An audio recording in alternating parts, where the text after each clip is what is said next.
Bem-vindo a mais um Vem Ver Clássicos, o programa que te remete diretamente a décadas passadas, para que você possa conferir a mesma palavra da verdade que hoje te alcança, manifestada em ambientes históricos e geográficos bem diferentes.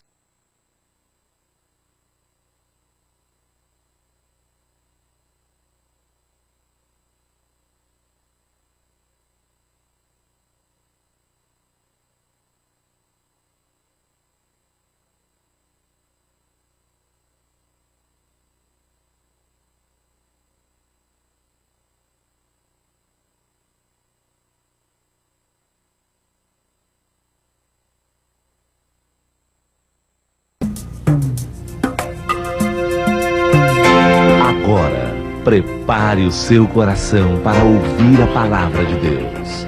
Deixe que ela frutifique em sua vida. Vamos abrir em Malaquias 4, verso 6. Os que possuem a Bíblia na versão que eu leio, que é a versão revista e atualizada, leiam comigo, por favor, em voz bem alta. Ele converterá o coração dos pais aos filhos e o coração dos filhos aos seus pais, para que eu não venha e fira a terra com maldição.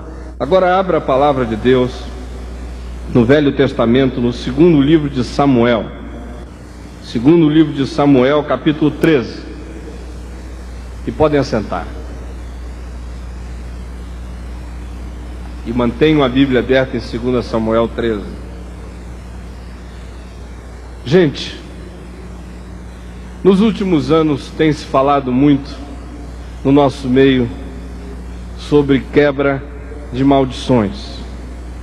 Quebrar a maldição dos antepassados, pactos, convênios, vínculos que os nossos avós ou bisavós ou pais, ou aqueles que nos criaram, ou aqueles que formularam a cultura da nossa família, da nossa casa, que geraram, que gestaram a ambiência em função da qual nós somos criados, coisas essas que muitas vezes estavam impregnadas de cargas malignas, de informações malignas, de espíritos malignos, de compreensões malignas, das quais a gente precisa se ver livre.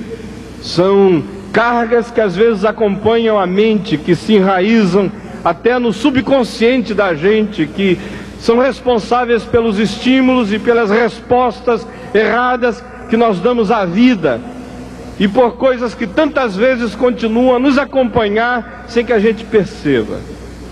Eu acredito que há aspectos seríssimos nessa preocupação relacionada a nos vermos livres de todas essas cargas de condicionamentos, de cultura e de influência demoníaca vinda do passado, traspassando nossas famílias, coisas que nós precisamos de fato discernir, nos vermos livres delas. Eu me preocupo, todavia, com o fato de que não tem havido a mesma preocupação, nem a mesma atenção relacionada àquelas que não são as maldições de ontem, não são as maldições do passado, não tem nada a ver com o vovô, a vovó, o tio, o pai, a mãe. São as maldições de hoje. Aquelas têm a ver com você, não tem a ver com a cultura dos seus antepassados, tem a ver com a cultura que você está criando dentro de casa, tem a ver com a sua total responsabilidade. Repousa exclusivamente sobre seus ombros. Você é a pessoa absolutamente responsável por discerni-la, por percebê-la e por impedir que ela cresça, se espalhe, se enraize dentro da sua própria vida.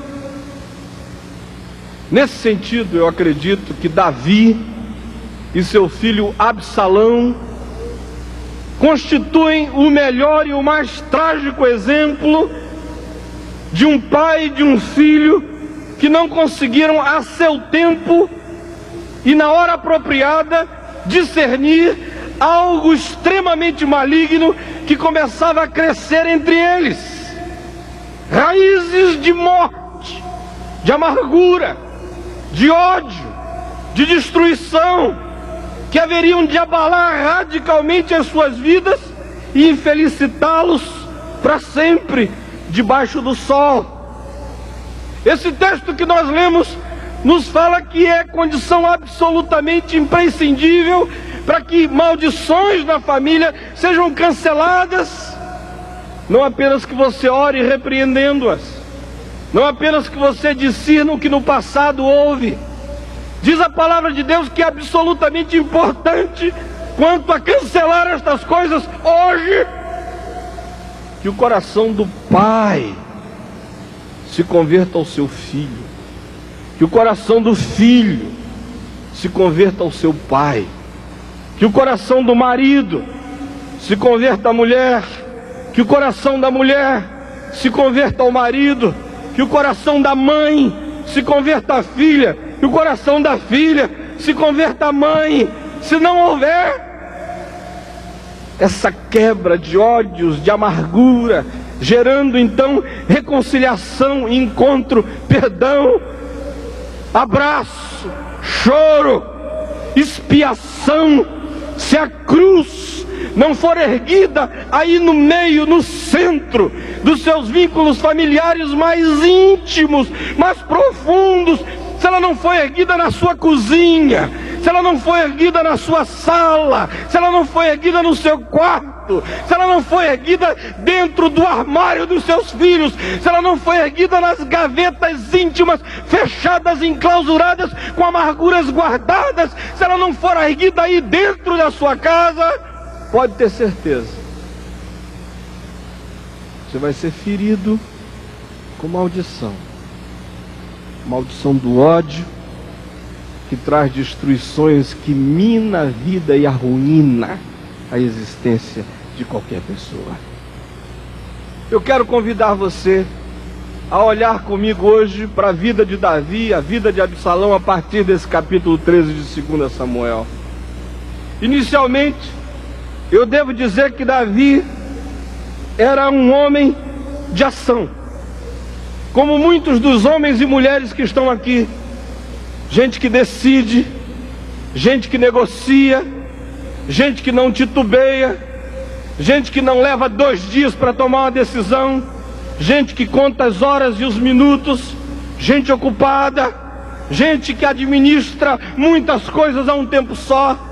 Davi era assim, ele tinha um reino para administrar, a vida dele era ocupadíssima e ele era um homem de ação, de lutas, de decisões, de agilidade, de desafios e de muitas emoções, de muito estresse. Quando a gente lê o livro de Salmos, especialmente aqueles compostos por Davi, você descobre quão estressado às vezes ele estava. E muitos de vocês que estão aqui sabem exatamente do que eu estou falando, porque há muitos aqui que passam por aí, por essa via estreita de uma existência ocupada, cheia de ação, cheia de emoções. Além disso, Davi também era um pai muito bem intencionado. E eu fico impressionado com as boas intenções de Davi como pai. Você pode discerni-las através de alguns dos nomes que ele colocava nos seus filhos. Adonias, que é aquele que pertence a Adonai, ao Senhor. Ele tem um filho e diz: esse é de Deus. Salomão, ou Gidedias, que significa o amado do Senhor.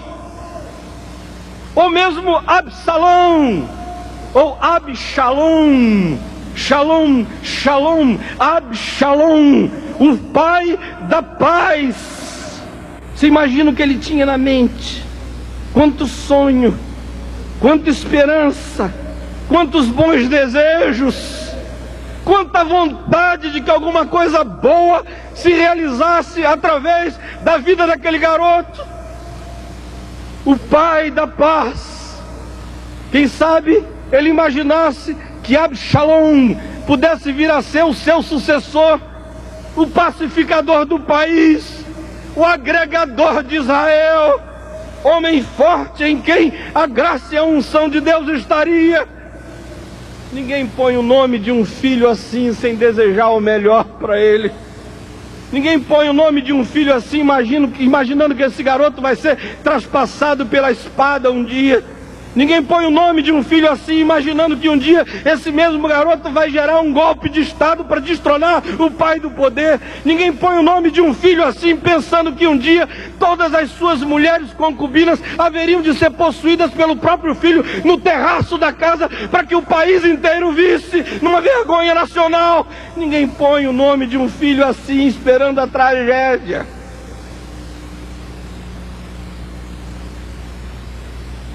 Os meus filhos foram nascendo, eu fui colocando neles nomes de esperança. Ciro, seu libertador. Isaías 45. Davi, aquele a quem Deus ama. Senhor, está aqui, Davi, aquele a quem Deus ama. Lucas, não tinha um significado, tinha uma história de amor a Deus, ao próximo. Servo de Deus e médico, que quer escrever as histórias dos Atos dos Apóstolos. Juliana, a filha da graça. Quem são seus filhos? Davi gerou filhos e sonhou o melhor para eles e colocou-os diante de Deus com a melhor de todas as suas expectativas. Agora preste atenção nisso, meu irmão, minha irmã, em nome de Jesus. Conquanto Davi fosse um pai que sonhasse com o bem dos filhos, ele, no entanto, não era capaz de transformar suas boas intenções em investimento de vida na existência dos filhos. Sonha o melhor, deseja o melhor, mas não é capaz de investir vida na vida dos filhos. Por quê? Talvez porque estivesse ocupado demais. Do ponto de vista humano, qualquer um podia justificá-lo. Tanta coisa, tanta gente, tanta demanda, tantos requerimentos, tantas solicitações. Talvez porque tivesse filhos demais. Ninguém consegue ser pai para 50 filhos. Nem para 30, nem para os 20 que ele teve com as mulheres legítimas. Talvez porque estivesse ausente demais. Talvez porque os filhos só encontrassem com ele em eventos, em ocasiões importantes. Talvez porque não houvesse vida, convívio, intimidade. Talvez porque tudo que houvesse entre eles fosse aquela reverência, aquele respeito tremendo, mas que nunca foi além disso, nunca se transformou em segredo, em cochicho, em brincadeira, em caçada no campo, em banalidade, em presença simples, desguarnecida, aberta, despretensiosa, apenas para estar junto, apenas para ser.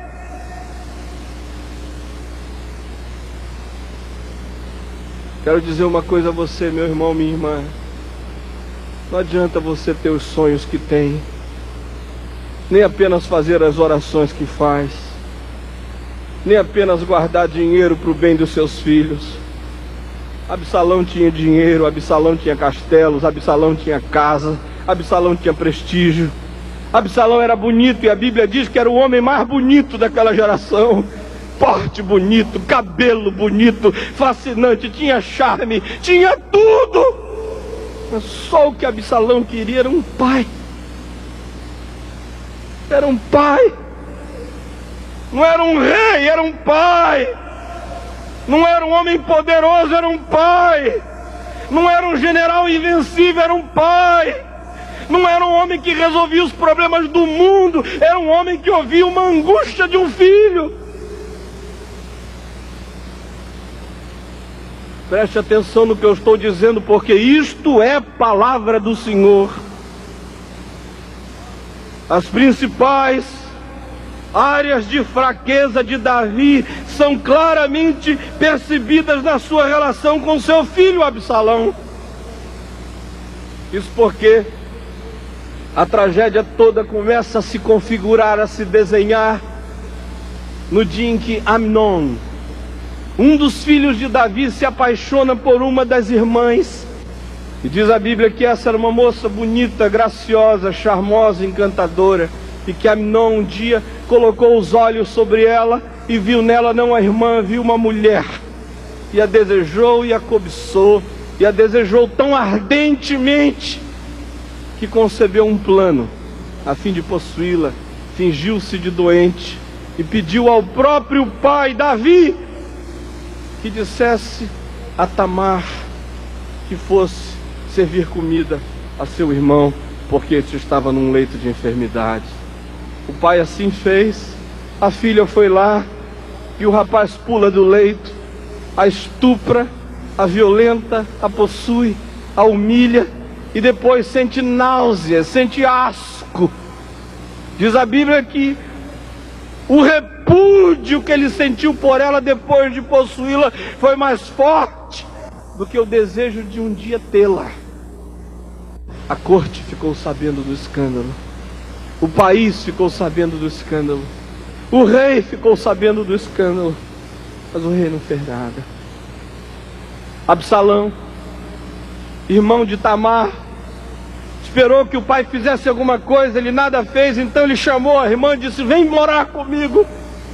E a garota ficou ali na casa dele 2 anos, durante cujo tempo ele esperava todo dia que o pai chamasse a filha para um beijo, um abraço, um aconchego, e chamasse Amnon para um confronto, e nada disso foi feito. Depois de 2 anos, Absalão não aguentou mais esperar. O diabo encheu o coração dele de ódio, ele começou a planejar a morte do irmão.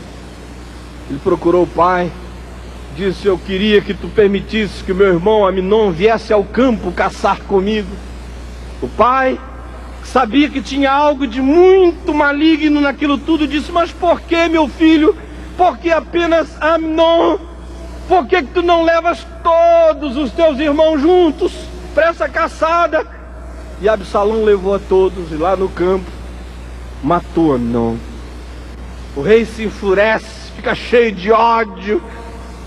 Absalão foge, vai morar na casa do avô, do pai de sua mãe, num reino vizinho, e fica 3 anos lá. Depois de 3 anos, nada é feito. Davi não chama o moço, não encara o moço, não confronta o moço, não trata do problema. Amnon manda um recado através de Joabe, um alto assessor do pai, e diz assim: não dá. Davi manda chamar a seu filho para que volte para Jerusalém. Ele vem e vai morar a 2 quilômetros de distância da casa do pai, vizinhos. Mas outra vez 2 anos passam e Davi não manda chamar o filho. Depois de 2 anos ele não aguenta mais e diz: digam ao rei que me mate, mas que me veja o rosto.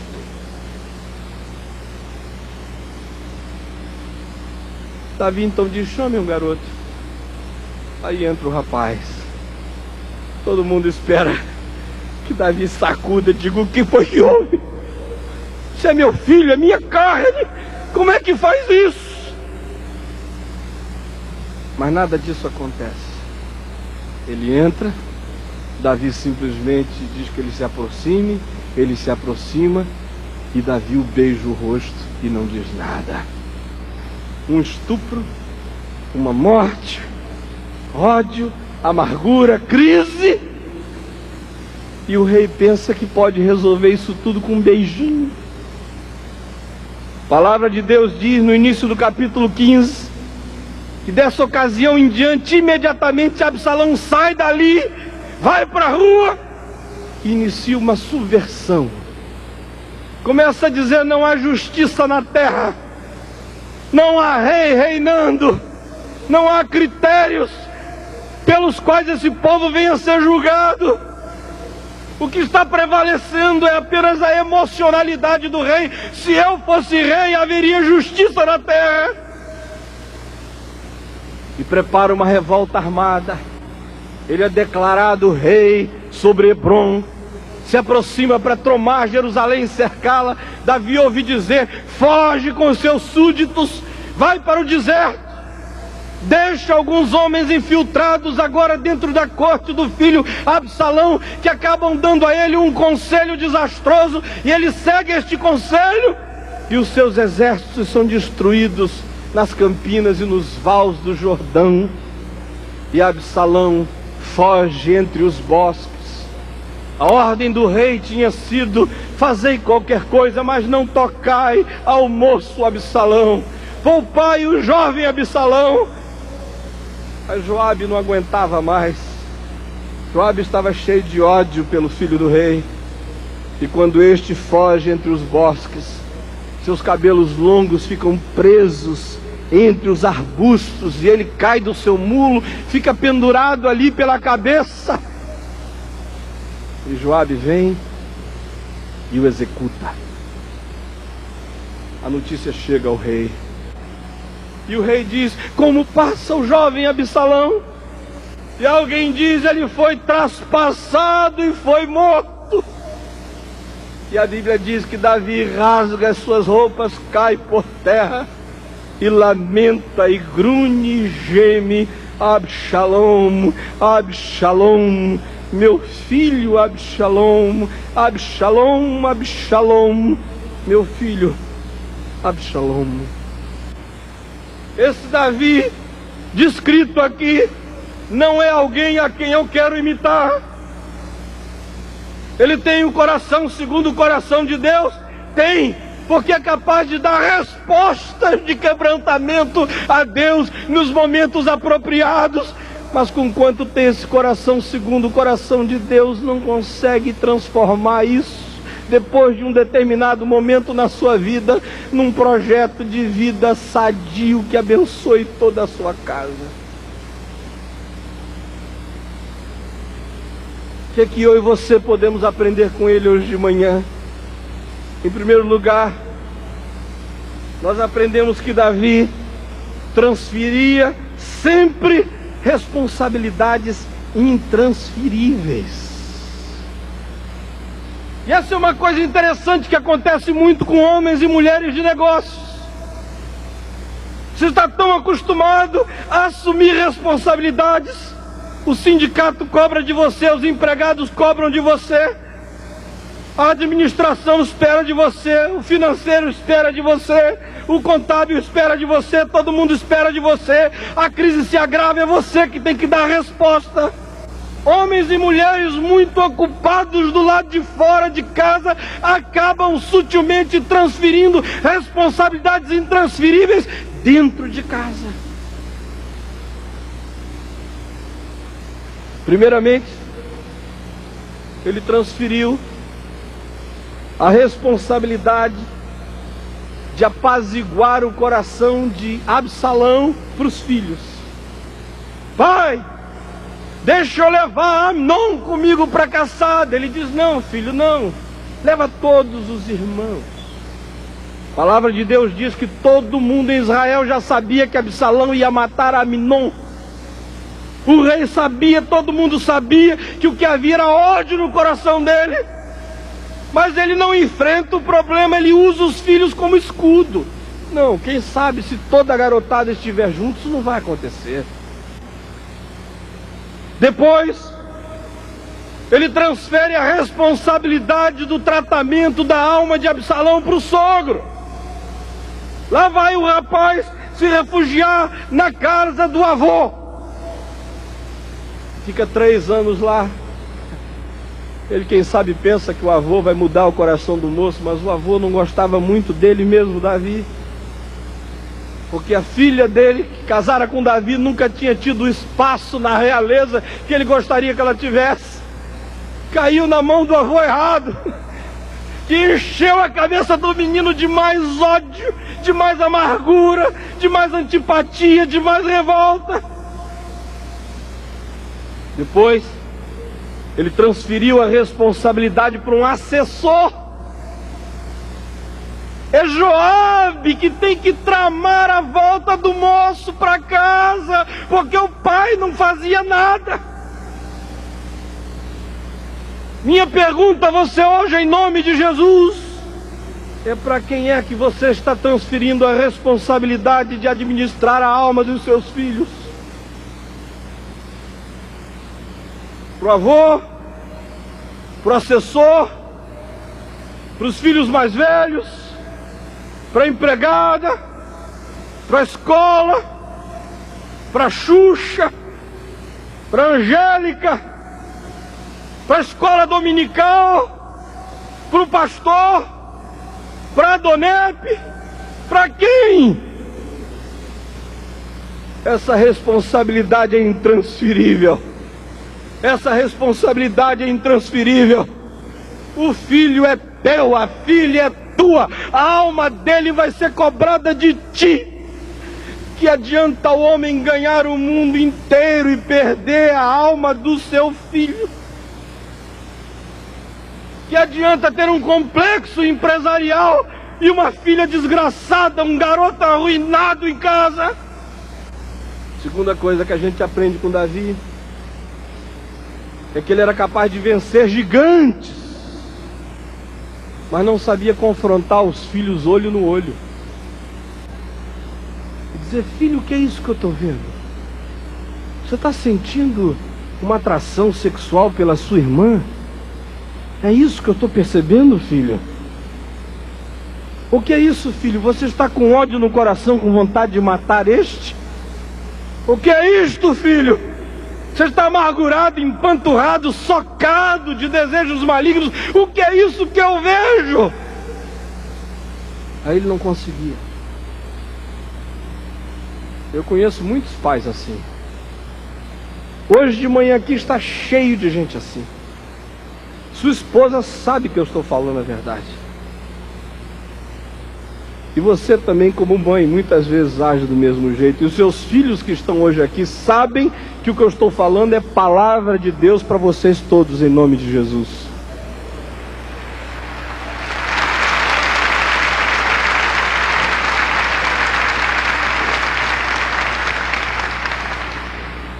Davi vencia gigantes, mas não sabia confrontar os filhos olho no olho. Por quê? Talvez cansaço, mas talvez uma outra coisa, ouça bem, talvez culpa. Talvez culpa. Aquele caso dele com Betseba e a morte do marido dela, Urias, arruinou a Davi mais do que você pode imaginar. Ele pede perdão ao Senhor, e o Senhor o perdoa. Mas talvez Davi nunca tenha se perdoado. Eu não consigo entender como é que um homem como ele não consegue olhar nos olhos do filho, a não ser porque aqui no fundo há muita culpa. Está lá o diabo ainda dizendo no ouvido e no coração que ele não tem autoridade. Não tem autoridade para repreender Aminon, não tem autoridade para confrontar Absalão, não tem autoridade para falar nada depois daquilo. Ouça bem o que eu estou dizendo a você. Há muitos aqui que se converteram há algum tempo atrás, há 1 ano, há 5, há 10, há 15, quem sabe os mais antigos há 20 ou há 30. Alguns de vocês trazem consigo cargas pesadas de culpa passada. Alguns de vocês que estão hoje aqui, um dia adulteraram, um dia tiveram amantes, um dia tiveram casos, um dia fizeram o que não deviam ter feito, um dia geriram mal os recursos, um dia deram exemplos terríveis para dentro de casa. Você se converteu, você encontrou Jesus, você foi perdoado, você foi lavado no sangue do Cordeiro, Mas quem sabe o diabo continua ainda dizendo a você que você não tem autoridade para olhar no olho do seu filho, no olho da sua filha, no olho da sua mulher, no olho da sua casa, por causa daquilo que houve. Eu quero dizer a você hoje, em nome de Jesus, não aceite esta mentira. Não aceite esta mentira. Seja capaz de dizer: olha, filho, eu pequei, eu adulterei, eu fiz, eu fui, mas eu fui lavado no sangue do Cordeiro, e eu estou aqui agora como um novo pai, como uma nova mãe, para dizer a você: não é por aí o caminho, não é por aí o caminho, e eu não vou deixar você andar neste caminho de morte, porque eu não quero lá na frente ficar dizendo: Absalom, Absalom, meu filho, Absalom.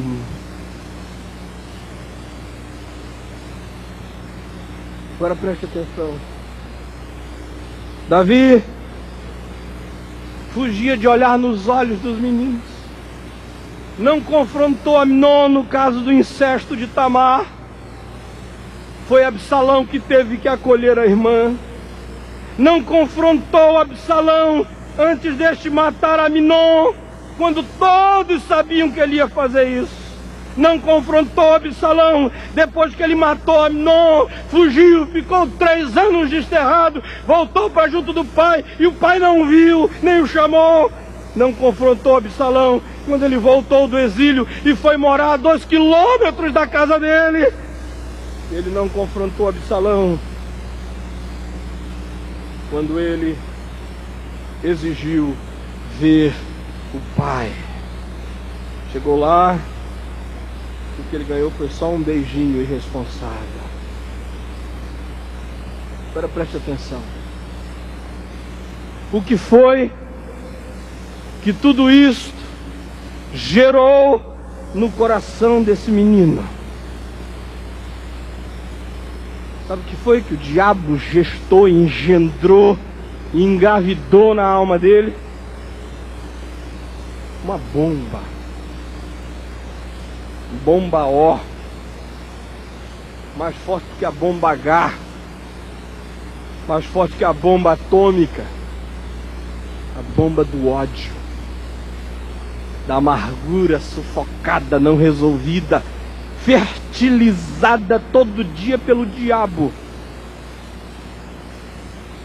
Primeiro, surgiu no coração do garoto ódio pelo pai em relação a Tamar.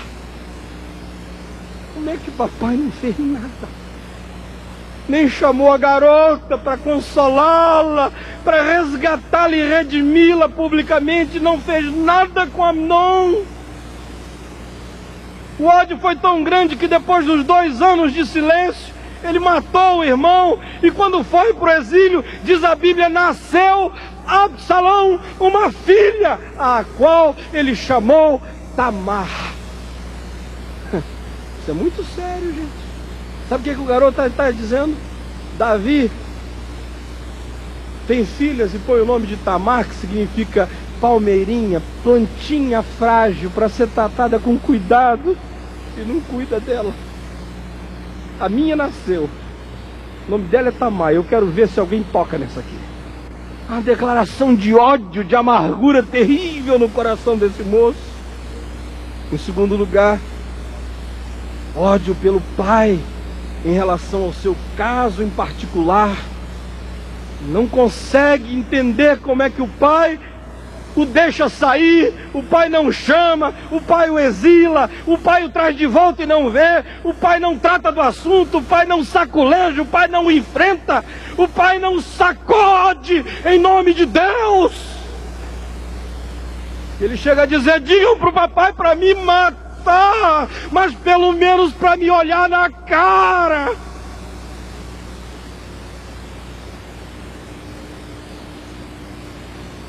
Aí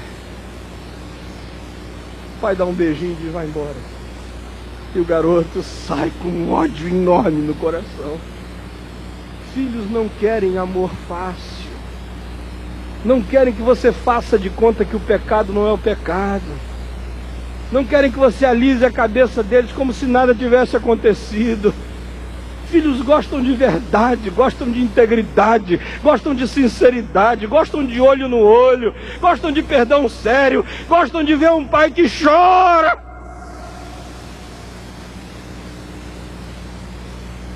E que não vende barato. Princípios de Deus na vida. Aí o ódio cresce ainda mais. E surge ódio dos pecados passados do pai. Sabe o que acontece quando ele dá o golpe militar, que ele toma o poder? Um dos homens que ele chama para ser seu conselheiro pessoal é um certo Aitofel. Sabem quem é esse Aitofel? É o pai de Betseba. Sabe quem é Betseba? Era o caso de Davi. Eu vou dar uma ferrada no papai agora. Aí ele pega o pai do caso dele. E esse homem jamais tinha conseguido perdoar Davi. O ódio dele por Davi é tão grande por ter entrado na vida da filha dele, arruinado tudo. Que o conselho que ele dá a Absalão é o seguinte: olha, o que um dia o teu pai fez aí nas escondidas com a minha filha, eu te aconselho a fazer no telhado, com telão. Pega todas as mulheres dele e possui no telhado, para que Israel inteira veja. Você veja o ódio que o diabo está gestando e fazendo crescer aí. E por último, surge ódio dos amigos do pai. Ele passa a ter ódio de Joabe. O pai dava muito mais atenção ao Joabe do que a ele. Tinha mais tempo para Joabe do que para ele. E ele agora odeia todos aqueles que possuíam a alma do pai. E quando ele se torna o rei, para reinar os exércitos de Israel no lugar de Joabe, ele chama um certo Amassa. Sabe quem era esse Amassa? O pai dele tinha um caso com uma parenta íntima de Joabe. Ele está lavando a roupa suja, a podridão da corte, botando tudo isso para fora, ventando o ódio dele para todos os lados, em todas as direções. Preste atenção no que eu estou dizendo em nome de Jesus. A tragédia de Davi e Absalão deveria nos ensinar algumas coisas básicas hoje. Primeira, só o que nos salva da tragédia familiar é a nossa conversão aos nossos filhos. Não adianta ter boas intenções apenas. Não adianta dar a eles nomes santos. Não adianta trabalhar por eles. Não adianta nem apenas dizer: ó Deus, toma conta deles. Você tem que se converter a eles, para que a terra não seja ferida com maldição. Eu viajo 2, 3 vezes por semana. Viajo 120 vezes no ano aproximadamente. Prego no mínimo 600 todos os anos. Acossado por convites de todo lado, 1.200, 1.300 convites todos os anos. Para o ano seguinte, viagens para o exterior. Convites do exterior que, se eu quisesse atender, eu enchia minha agenda o ano inteirinho só viajando de país para outro país. Você diz: com que autoridade é que você está falando isso? Estou falando isso com autoridade em nome de Jesus. Falando isso com a autoridade de quem viaja, mas de alguém que está disposto a arrebentar qualquer agenda para não esmagar a vida de um filho. Eu estou pagando um preço seríssimo.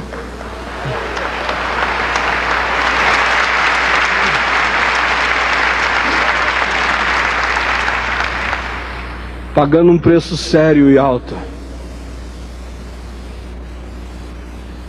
Sai do Rio de Janeiro às 5 da manhã, vai a Belém do Pará, chega às 9, prega às 10, prega meio-dia, prega às 3, prega às 4, prega às 5, pega um voo à noite, chega em casa às 10h30, para passar a mão na cabeça da garotinha de 9 anos e dizer: ó, papai está aqui, papai está aqui.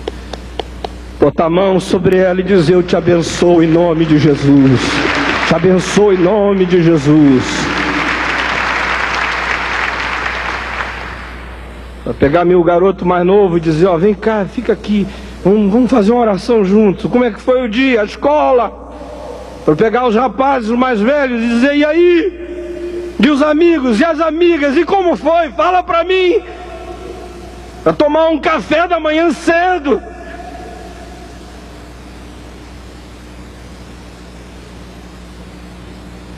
Eu não quero ganhar o mundo inteiro e perder o Ciro. Não quero ser conhecido como um grande homem de Deus no Brasil com a casa arruinada. Meu primeiro compromisso na vida é com Deus. Meu segundo compromisso na vida é com a minha mulher. Meu terceiro compromisso na vida é com os meus filhos. E meu ministério vem a reboque.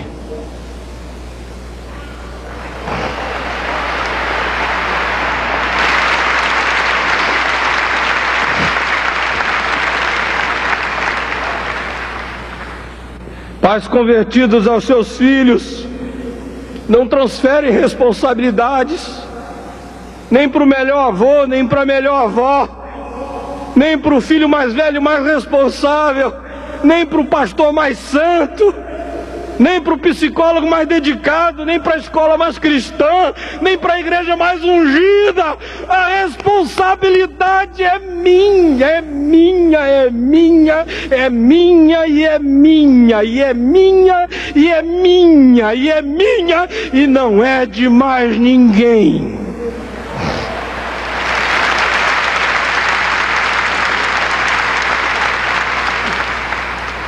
Pais convertidos aos filhos não minimizam o poder das amarguras familiares. Não dizem, não, isso é briga de irmão, é desavença deles. Eles não se trombam muito bem, mas um dia isso acerta. Não brincam com ódio entre os filhos. Não acham que é coisinha infantil. Ao contrário, levam a sério. Levam a sério. Davi era muito melhor do que eu. Mas o Aminon possuiu a Tamar. E o Absalão matou o Aminon. E o Salomão matou Adonias. E o Adonias odiava todo mundo. Meu Deus, se isso pode acontecer na casa de Davi, pode acontecer na casa do Caio, pode acontecer na tua casa. Não brinca com isso.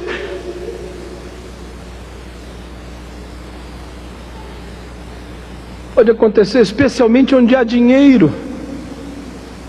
Como eu tenho visto ultimamente familiares de empresários evangélicos ricos brigando por causa do dinheiro. Eu estou te falando isso porque eu sei. Pais convertidos aos seus filhos levam isto a sério. Exorcizam essa coisa lá do fundo da alma em nome de Jesus enquanto dá tempo. Tratam disto, oram por isto, conversam sobre isto, choram acerca disto. Investam tempo cuidando disto enquanto há tempo, em nome de Jesus. E mais, pais convertidos aos filhos não reagem apenas emocionalmente aos filhos. A Bíblia diz aqui em 2 Samuel 13:39 que um dia Davi ficou cheio de ódio por Salomão. Quando o ódio passou, ele não fez mais nada. Nenhum senso de justiça, nenhuma preocupação com princípios, de tratar do assunto mesmo quando a raiva já não estava mais lá, porque um pecado tinha sido cometido. Filhos odeiam pais emocionais, que são apenas capazes do espancamento, da gritaria, da brutalidade, mas que não agem baseados em princípios de justiça, de verdade, de coerência e de integridade. Pais convertidos aos filhos não fogem dos seus pecados da juventude, antes os resolvem na presença dos filhos. Nesse sentido, eu queria dizer uma coisa a você, eu me sinto muito à vontade para falar a respeito disso. Eu cometi muitos pecados na minha juventude. E os meus filhos foram crescendo num lar onde isso nunca esteve encoberto. A seu tempo, todos eles foram sabendo de tudo. Hoje em dia eu converso francamente com os mais velhos acerca de qualquer coisa. O segundo deles, que é um garoto que ama muito a juventude, a vida, graças a Deus, crente, de vez em quando me diz: mas papai, um dia você já viveu igual aquele homem ali? Eu digo: já, filho. Deve ser horrível viver assim. Eu digo: é, filho. Como é? Eu digo: é assim, é assim, é assim. Agora, filho, entre aquele homem e o papai existe essa barreira intransponível do sangue do Cordeiro de Deus que tira o pecado do mundo.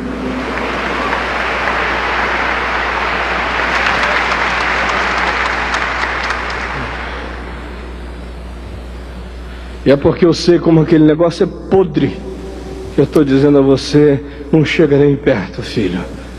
Você não está perdendo nada, em nome de Jesus. Agora preste atenção: se só o que salva nossa família de uma tragédia é o coração dos pais serem convertidos ao coração dos filhos, também só o que salva os filhos da tragédia pessoal é a sua conversão aos seus pais. Filhos convertidos aos pais entendem pelo menos 3 coisas básicas. Você não está fadado a ser produto dos pecados dos seus pais. Você não tem que dizer que você é filho de escorpião, então você está fadado a dar ferroada a vida inteira. Jesus veio ao mundo para arrancar essa natureza de escorpião.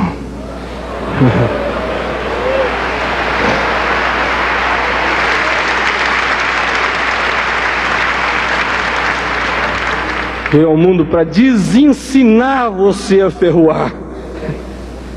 Em segundo lugar, você não deve nunca pensar que o tempo sarará os seus ferimentos. Nunca. Não fique pensando que o tempo vai fazer com que o ódio do pai, do Amnon, a dor pela Tamar, todas as angústias que estão aí vão sarar. Trate disto hoje. Trate disto hoje. Vomite isto hoje. Expurgue isto hoje. Deixe o Espírito Santo desenraizar isto de você hoje. Deixe o Espírito de Deus livrar você disto hoje. Hoje é o dia. E eu vim aqui em nome de Jesus para ordenar em nome de Jesus que esse negócio seja arrancado do seu peito hoje, em nome de Jesus. Em terceiro lugar, você tem que tomar cuidado para não cair na teia das amarguras familiares. Cuidado com a divisão da sua herança. Cuidado.